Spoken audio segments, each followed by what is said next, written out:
Yeah, hello there. Well, hail to all the YouTubers, man, because I got a real inkling idea of just what it would take to do this thing, man. It's not the best for the mental health for me, right? It's no different than any other social media platform. So these guys that are doing this full time, man, wow. I'm diagnosed with, hyperactivity attention deficit. As you can tell, I'm always, you know, can't sit still. So I try to, since I've gained 1,000 there, I've made a little schedule as to how I'm gonna do this, and I'm not gonna be looking at all the frickin' notifications and stuff like that.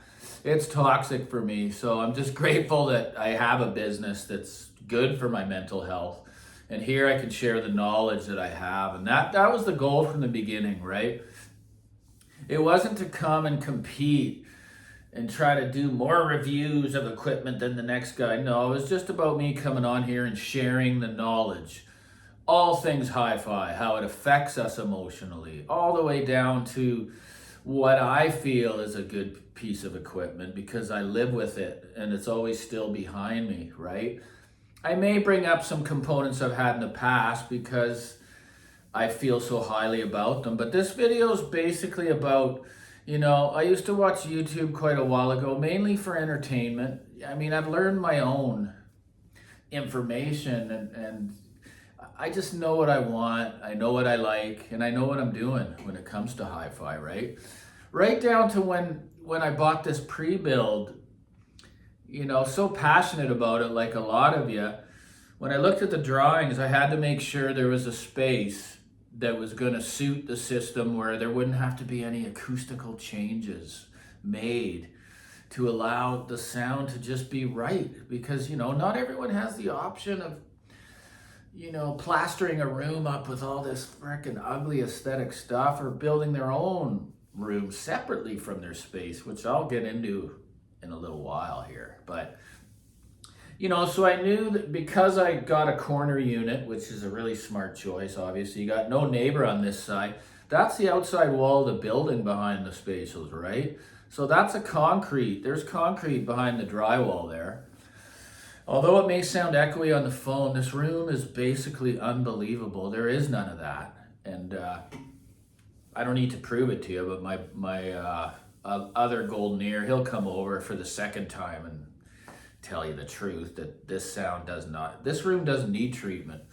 Basically, where I'm looking at right now is the island, and then it just opens right up. The listening chair's right here. So it sounds amazing as it is, and the open baffles have even enhanced that.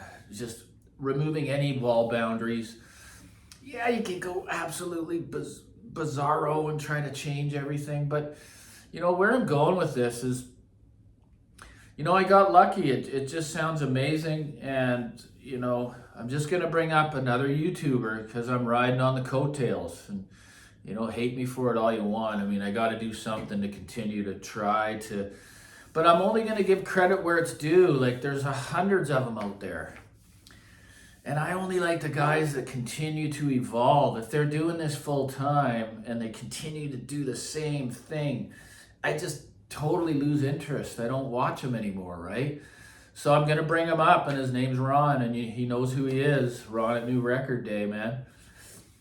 What a guy, right? Like, I mean, this guy's evolved. I've watched him, 8 years ago when he did the first review of the M3s, which was an older style. It had this massive stand coming off the back, like in the middle, like a tripod.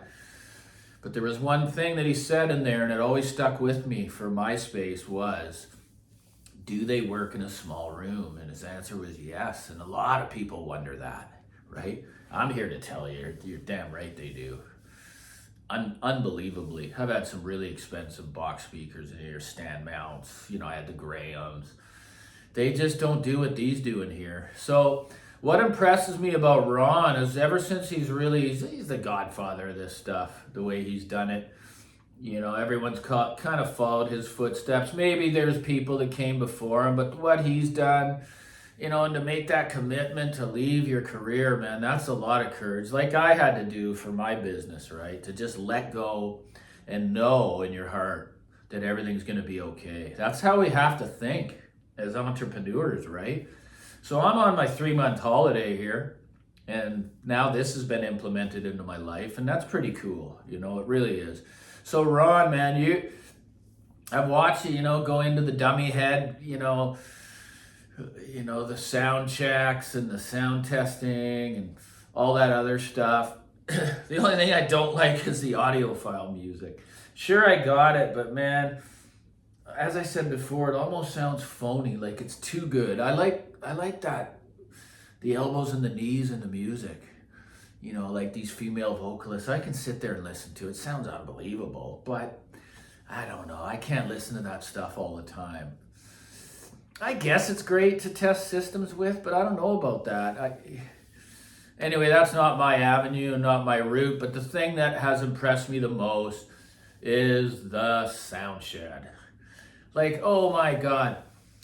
Talk about pushing the envelope, man. To have a separate, like a container on your property that's been just acoustically mastered, and he can continue to refine that space. I'm sorry, man. He's on the top when he did that, because I know how important a room is if you're in trouble with it, right? I wouldn't even have a system here if I had issues. I just wouldn't. You got to start with a really, really good canvas, or it's just not worth investing all this money on equipment when you got a bad room. And I've seen some guys that got over 100,000, 200,000 followers. And the room is ridiculous. Like I'm sorry. But Ron, yeah, man, all the props to you. When it's a review of a piece of equipment, I don't watch it. What I watch is the way you are evolving, which can have a domino effect and actually motivate others to try to push their channel in another direction and not just repeating themselves, right? So deep down inside, you must have some real gratification as to what you're doing, right? My channel's completely different as well. I just come on here and speak about everything hi-fi related. It's never the same. It's never the same. So, yesterday I pulled out a few of my coveted albums that I love. People want to see that stuff, and I don't care how many. At the end of the day, I'm just here to help. It's what I got to do, man, to remain on that path of being spiritually well, and living right, not being selfish and self-centered, right? Like, who's going to come on here and make a video, one of these guys that, that's got all these subs and just make a video about me saying, welcome aboard or something, That's why I do this, because I like it. I give credit where it's due. So, props to you, Ron. I think you're the leader. I think you're a great influence for others to maybe look at what they're doing, regardless of their followers. Like, are they really being genuine with, promoting swapping gear addiction, right? It can get really bad for some people, man, really bad. And I've been there. So keep doing what you're doing, Ron. Congrats, man. And thanks for communicating with me.